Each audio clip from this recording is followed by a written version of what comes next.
Hey there. So let's start this video with a question. Okay. Are you constantly wondering why the love that you truly want and you desire isn't showing up in your life? This question isn't really about, implying that you are lacking or you're actually doing something wrong or there's something wrong with you, because I think sometimes it can trigger those kind of thoughts. Instead, it's actually an invitation to look at love from a different angle. Okay, love requires intentional preparation. It requires you to create the space for it in your life. Okay, this is what the video is going to be about. Sometimes we feel like we are ready for it just because we want it so deeply and we want a partner and stuff like that. But true readiness is about more than just desire, more than just about wanting it to materialize. It means actively actually creating room in your life for it. Okay, so think of it in this way. If we want something real and meaningful in your lives, or if you want something in your life, like you want a job, right? We have to set up the space where it can exist. We have to take the actions, we have to be in that right emotional and mental space where the thing can actually exist. Okay. This idea moves beyond the usual dating advice, okay, where people are kind of like telling you how to behave and like how you should be on dates and what you should say on dates and what you should text the guy, what you should text the girl. I'm not really interested in all of that, because all of that can't really be successful, can't really happen if you're actually not in the right psychological, mental, spiritual, emotional space. Okay, so all this video is about opening up the possibility that creating space might be the missing step in attracting the kind of love that you are looking for, especially if you're limerent or you're very prone to romantic obsession. Creating space. So traditional dating advice tends to tell you how to attract people, how to meet people and everything else. But if you're not creating the energy, you're not creating the space, nobody can actually come in. Okay, no amount of attracting is going to help, because creating the space means letting go, okay, of old attachments, letting go of old beliefs, unhealed patterns, old stories and stuff like that no longer serve us. So only by making this space can we truly welcome in the love that we desire, one that is actually reciprocal and is actually fulfilling. Okay, so creating space means really making room for, emotionally, mentally, and energetically for what you actually truly desire in your life. Whether it's love, it's career, it's moving to another country, personal growth. It's about clearing out anything that's actually taking up too much of space in our minds and our hearts, and things that no longer serve us, so that it makes space for things that actually serve us. Okay, so I want to kind of talk about like how this concept of space actually ties into limerence. So when we are consumed by someone who isn't reciprocating our feelings, we unknowingly block ourselves from attracting the kind of love that we truly desire, or we truly deserve. So when someone is fixated on an unrequited love, for example, they may be unconsciously feeling the emotional space that real love could occupy with thoughts, fantasies, and what ifs about someone who isn't truly available to them. Okay, so this emotional preoccupation can leave you actually blind to opportunities for healthier reciprocal love, because your energy is so caught up and so directed towards maintaining a one-sided attachment and obsession with a person who probably doesn't really know you if you're limerent for a celeb, or probably isn't really available for you because they're attached or married, or probably doesn't even like you. Okay, so imagine trying to pour fresh water into a glass that's already full. Okay, there's no room for the new fresh water. Okay, because when we allow ourselves to be consumed by someone who isn't reciprocating our feelings, it's like we are filling our emotional glass with stagnant water. Okay, we are unknowingly blocking the flow of something fresher, something real, and something that has the potential to actually nourish us and be, reciprocal. Okay, so why do people actually then hold on to the past blocks? Okay, and why holding on to the past blocks actually blocks your new possibilities? So when you're holding on to the past, where there are past attachments, unrequited feelings, fantasies of getting together with someone who is unavailable, it can actually clutter our emotional space. So like a room that's filled with old furniture, when it when stuff is there, when you're holding onto all your old furniture, can you actually bring in new furniture? You can't. You don't have the space for it. So this is the same thing. So you're essentially blocking love, or you're blocking like attraction from coming into your life. So just like we will need to remove old furniture to bring in the old furniture, bring in new ones, we will also need to actually create a welcoming open space, okay, to release emotional attachments that actually no longer serve us, so we can actually bring in new, healthier attachments. So this like concept is very kind of similar to the analogy of like, decluttering like your space, right? Like, when you're clearing your room and stuff like that. So this metaphor actually emphasizes that, our inner world is like any other space. It's like any space in the room. It has its limits as well. So when our hearts and our minds are crowded with thoughts and feelings for someone that's unavailable, someone that we are very obsessed with that doesn't like us back, we unconsciously are keeping out new relationships that could actually truly fulfill us. Just as, we couldn't fill the room with items that we don't need because our old furniture is there, we can't really bring in love if you don't release the attachments that keep you emotionally stagnant. So by clearing out these lingering attachments, clearing out this, holding on to people that actually don't work for you anymore, we actually make room for relationships that can flourish and can actually bring you genuine joy into your life. So I want to kind of talk about limerence and how it actually acts or serves as emotional clutter in our lives. So limerence is actually, it can create significant mental and emotional clutter, because when we are so fixated on someone who doesn't reciprocate, our energy and our attention actually become very consumed by thoughts of that person. Okay, because limerence is more than just a crush. I think a lot of people think that limerence is a crush. It's not. It's a very intense focus and obsession on someone, and it often leads to like obsessing over minor details, obsessing over gestures, imagining that something is there when it's not, stuff like that. So this mental fixation, it takes up an enormous amount of space in our thoughts and our emotional landscape, and it makes it very challenging to connect with others who might be truly available and really interested in you. So limerence can act like a fog, okay, clouding our ability to actually see beyond the person that we are focused on, and it keeps our minds and hearts preoccupied with someone who might not even be aware of our feelings. Okay, it's actually really sad. So how does limerence then block real love? When we are caught in the emotional roller coaster of limerence, the ups and downs, the emotional turmoil, it actually dominates our lives. It leaves very little room for healthy relationships to actually grow. You might not even be aware of what a healthy relationship is if you are constantly obsessed with someone. Okay, so this emotional turbulence can make it very difficult to see people who are actually available and who are actually interested in you and want to get to know you, because our attention is so fixed elsewhere. So for real love to enter our lives, we will need stability, we'll need openness and an emotional presence, none of which are possible when our minds are so tied up in someone who isn't emotionally available to us. So limerence, besides that, also creates psychological and energetic clutter. Okay, so when we talk about limerence, it's easy to just focus on the emotional toll, the mental toll, right?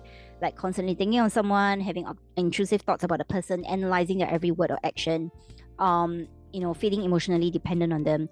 But limerence doesn't just affect our thoughts. It actually creates this thing called energetic clutter. And a lot of people who are actually looking for real love are not finding it or not getting it because they have a lot of energetic clutter. And what do I mean by that? So when your emotional energy, okay, is wrapped up in someone who isn't truly a part of your life, you are essentially sending out a signal of emotional unavailability. Okay, picture it like broadcasting a frequency. Okay, you're broadcasting a frequency out into the world, you're advertising, and if all your energy is tied to this one-sided connection, who isn't even reciprocating, is one-sided, right? You're actually signaling to potential partners that your emotional bandwidth is already taken. It's like, you're trying to tune into a radio station only to find static, or you find like, slurred voices or stuff like that, because another station is overpowering the signal and you can't get through. So the healthy relationship cannot get through because this emotional unavailability is kind of like completely clouding your frequency. So in essence, this limerent attachment, it acts as a block. So it prevents healthy relationships from forming, because on an energetic level, there's no room for new connections to enter. It's not on the same frequency. Healthy connections, love, new connections, stuff like that, it's not on the same frequency as emotional unavailability, because you have to be emotionally available for love to come in. Okay, so by releasing these attachments, you clear that energetic clutter and allow yourself to radiate a signal of openness, of availability, and readiness for true reciprocal love. Okay, and so then how would you actually recognize if you're not creating space? Okay, so here are some questions, okay, that can actually help you to assess whether you are genuinely creating space for love. Some examples: are you still emotionally attached to someone who isn't reciprocating your feelings? Do you spend more time thinking about a person's potential than focusing on what you want in a relationship? Are you using this person or fantasy as a distraction from working on your own healing? How much energy are you giving to someone who isn't available, and what could you do with that energy if it were focused on yourself? So these questions actually encourage honest self-reflection and also help you to recognize whether you are truly open to new love or still caught up in past attachments. Okay, so each question actually asks you to evaluate where your emotional energy is. It highlights any attachment that you have to someone, and it really kind of gets you to dive deep into whether you are actually even like available or whether you even want a relationship. Okay, because when we reflect on our mental the time that we spend on what we are thinking of, the mental energy we are giving to someone who isn't reciprocating, we start to see how we are holding ourselves back. So shifting that energy inward toward our own healing and growth actually creates a foundation for love that's grounded in self-worth rather than in need. Okay, so some of the signs that you're not actually creating space, let's talk about it. Okay, some of the signs that might indicate that you're not actually creating space for healthy love to enter your life. Sometimes you don't realize it or you're not very aware of it. So one sign is that you're actually fantasizing about someone who is actually not available. And what do I mean by that? When not available can actually mean that they are in a relationship, they are married, so or they don't like you. So not emotionally available, or they are in another country. So not physically available, like a celebrity as well is not available for you. So when you constantly daydream about a person who's out of reach, okay, we are actually spending emotional connection on an energy that doesn't exist, spending emotional energy on a connection that doesn't exist in reality. And this habit of like filling in the blanks with fantasies actually creates an emotional attachment to someone who in truth isn't available to us and is actually taking up space where real love could actually grow. Another very common behavior is over-analyzing messages or interactions. Okay, so if you find yourself dissecting every word, every text, looking for hidden meanings, it's a strong sign that your energy is actually tied to someone else's responses rather than focused on building your own happiness and security. Okay, so this type of behavior keeps us on an emotional roller coaster. It keeps us also invested in small signals that may or may not mean anything at all. And then there's also basing your self-worth on someone else's approval and attention. So this happens when we feel validated only when a specific person pays attention to us, compliments us, or shows us some sign of interest. So by letting our self-worth hinge on someone else's acknowledgement, we lose touch with our own inner sense of value, making it harder to attract a partner who genuinely respects and values us. Okay, so these behaviors may seem harmless, but together they can act as blocks to real healthy connections. And to create space for love that's mutual, that's fulfilling, it's actually crucial to recognize these signs and to start shifting your energy back to yourself. Okay, so how do we then start letting go of that fantasy to create the space for us? So to truly attract real, lasting love, one of the most important steps in actually letting go of the fantasy of the person who isn't available is, when we hold on to their idealized version, we need to keep telling ourselves and anchoring ourselves back into reality and keep reminding ourselves that the relationship doesn't exist. The person is not in our lives. Okay? It's this emotional attachment and this fantasy which actually keeps you stuck in your place. And you keep hoping that something might happen or, like one fine day your fantasy might become reality. But it actually is preventing you and blocking you from, opening up to healthy connections. So think about it like this. When you hold on to the fantasy of someone who is like, unavailable, it's like clinging onto like a mirage. You're clinging onto like smoke. Because it like looks real from a distance, but the closer you get to it, the more it actually fades away and the more it actually fades away from your hands. Real love is very grounded. It's mutual, it's fulfilling. And to invite that into your life, you will have to be able to willing to release the attachments that keep you from chasing something that is completely out of your reach. So letting go of this fantasy isn't about like, abandoning hope or giving up on love. It's not about love when it's not reciprocal, and it's not love when the person is not available for you. Okay, it's about choosing to actually make room for a relationship that truly exists in reality. So a connection that's as available and open to you as you are to it. So by releasing the emotional attachment to someone who can't fully meet you, you are creating a clear, open space in your heart for the love that you genuinely deserve. So shifting your energy from obsession to growth. Okay, so some of the practical steps, okay, for letting go, okay, some of the steps here, you can come up with your own. First one is to set mental boundaries. Okay, limit the time that you allow yourself to think about this person. And your thoughts actually feed your fantasy. So when you actually put a stop to that, you actually also prevent yourself from thinking too much about a person. And going down the rabbit hole of obsession. And second thing is to journal about what you truly want. So write down the qualities of a fulfilling relationship to refocus on your desires. And sometimes, think about the person that you're obsessed with that is not reciprocating. Compare that, whatever you have there, to the qualities, of a fulfilling relationship. Is it the same? It most likely isn't. So you're most likely not getting what you actually want from a relationship from obsessing over this person. Another thing to actually be mindful about to actually introduce into your life as a form of a self-care practice is energy clearing exercises. So simple things like deep breathing, breath work, visualizations, guided meditations that can actually help you to center yourself a little bit more and to cleanse your energy centers. Okay, we all have energy centers in our bodies, and it all works together to affect how we feel. Or if you feel that you really need help, do reach out to me. Okay, I do have one-on-one therapy sessions, or work with a professional therapist for support. Okay, another way of like clearing out, there's so many ways of clearing out emotional baggage. So there are like, if you're more spiritual, there are such things like cord cutting rituals to remove that kind of connection that you have with the person, to heal your heart chakras and stuff like that. Okay, these practices, right, all of these things, or you can just journal your feelings, and all of these practices don't actually erase your memories or your feelings, but they actually help you to reclaim your energy.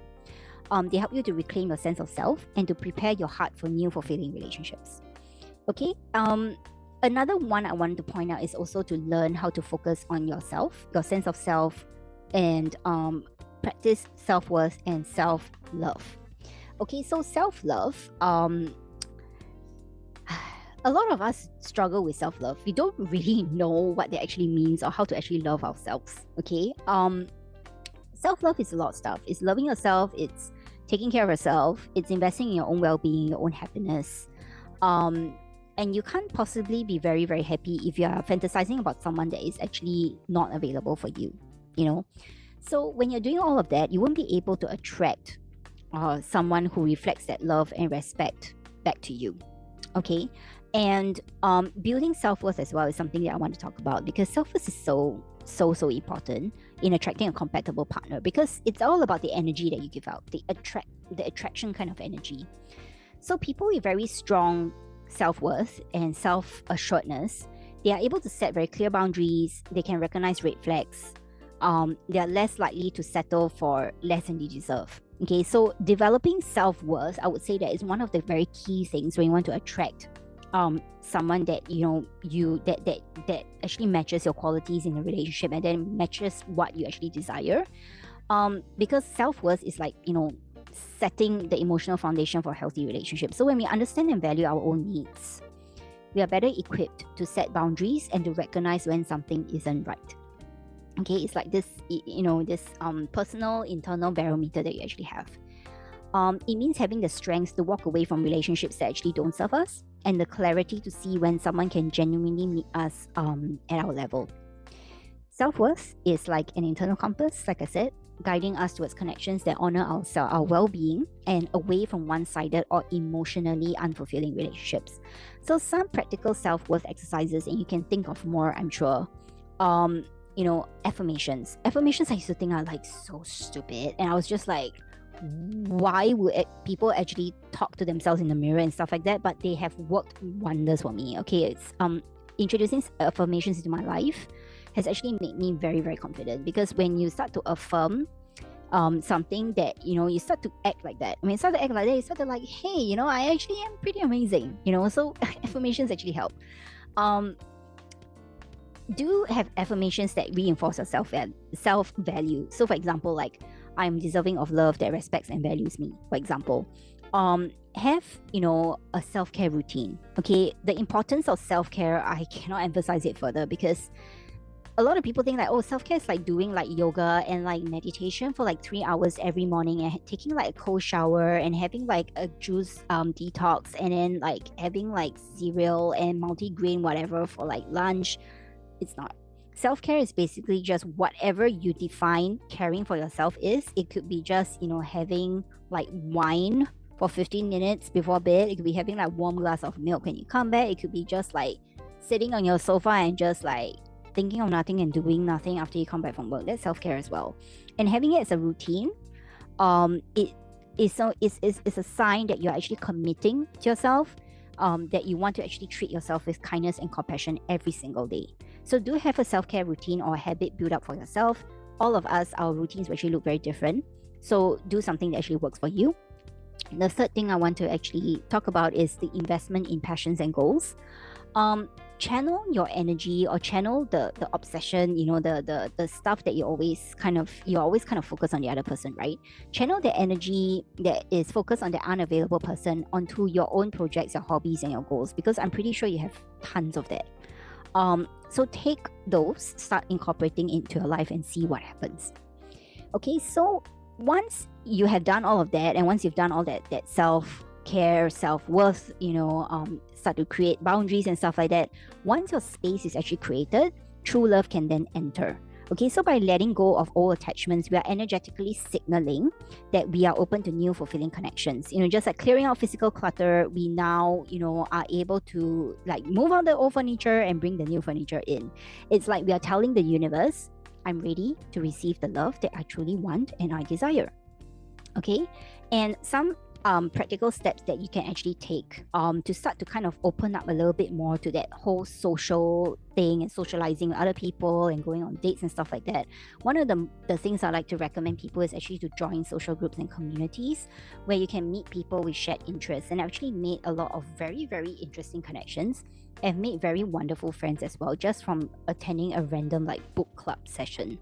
You just never know who you'll meet, and you never know who you're going to click with. And even if you go there, and you don't meet anybody and you don't click with anybody, it's okay, because you're putting yourself out there. And when you put yourself out there, the opportunities will come to you, because your healthy love, or the love that you desire, is not going to come knocking on your door and introducing themselves. You have to go out and, by serendipitous, interactions you guys meet. It's also knowing when you start falling back into your old ways, and setting very clear boundaries with yourself, so you don't actually kind of spiral into that obsessive like pattern again, because it's very easy to do so. And as someone who used to be limerent, and who is completely like done with that kind of life now, setting very clear boundaries is very important. Being very self-aware when you actually fall down into that rabbit hole, how to actually get out of it. So true love, I want to say, flows when we are emotionally open and receptive without trying to control the outcome. So instead of forcing a connection with someone unavailable or holding onto a fantasy, being open actually means we allow love to find us organically. It's about trusting that the right connection will come when we are ready, and we don't need to rely on like fantasy or wishful thinking or projections or obsessions for that to come true. Okay, so by embracing openness, we attract love that is real, grounded, and aligned with our true selves. And I like to actually tell people that I work with, and my clients as well, that love like how you treat a butterfly that lands on your hand. When a butterfly, I'm not sure if you have ever had that experience before, but if a butterfly lands on your hand, you don't go and like try and catch it, right? You just allow it to stay there. I hope you're not like trying to kill it or something. You allow it to actually stay there. and you just observe its beauty, right? You just kind of wait and see what it's going to do. And then when it wants to fly off, you let it fly off. You don't try to grab a net and try to catch it or something. So true love is the same. When you put yourself out there, like I said, go to all those things that you actually do, the things you love to do, and join all the social groups and stuff, and go and meet people. When you do all those stuff, you start to meet people. And it started coming into your life. And when it comes to your life, don't try to be obsessive or try to hang on to the person. But if it's meant for you, it will stay. And if it's not, it's okay. There are many people, life is very long. Life is short, but also very long. So it doesn't mean that the person that you are with, I know this sounds a bit morbid, it doesn't mean that the person that you're with now is going to be with you forever. Although, of course, if you're partnered, you're married, you do want that to be a forever thing. But life is very unpredictable and life is very long. So, someone that you're with now might not be someone that you're with 5 years from now. You might think that you have been solo, single, your entire life, and then next year you're married. You never know, okay? The key is to really be very open to what life actually brings to you, and to also, when you're in love, just, put your heart and soul into it. Okay, so just to kind of close off this message, do remember, to attract a healthy reciprocal love, especially if you're limerent right now for someone, is to actually create a space for it. So if you're constantly clinging on to someone, it's time to let that person go. It's time to stop obsessing. You clear out the emotional and the energetic clutter. You start to, create space for that new furniture, start to create space for that new love to come into your life. Okay, remember also that for limerent people, I know sometimes it's very hard for you to believe this, but remember that you're worthy of a relationship that is very grounded, that is mutual, and that is fulfilling. Okay, so I've come to the end of this video, and if you have actually found it helpful, I would like for you to actually leave a comment down below, if you'd like to share your experience, or you can forward this as well onto someone who actually also needs this video. We all need the advice at certain times in our lives. I'm also linking my personal therapy sessions down below in the description box. If you need to actually speak to someone, just DM me on Instagram. I have my book link down below as well on limerence, and there are all the strategies and everything that are covered in there as well. I have some workshops that are coming up in December. I'm really excited about it. I will also link them down in the description box when they are available. So I'm wishing you the very best. Remember to clear out clutter. Clutter is not good. We need to clear it out for new stuff to come in, and clear it out for love to come in. So I'm wishing you the very best, and I hope you enjoy your day wherever you are, and I'll be back again with some more videos in the future. So this is Sonia signing out, and I will see you again in the next video.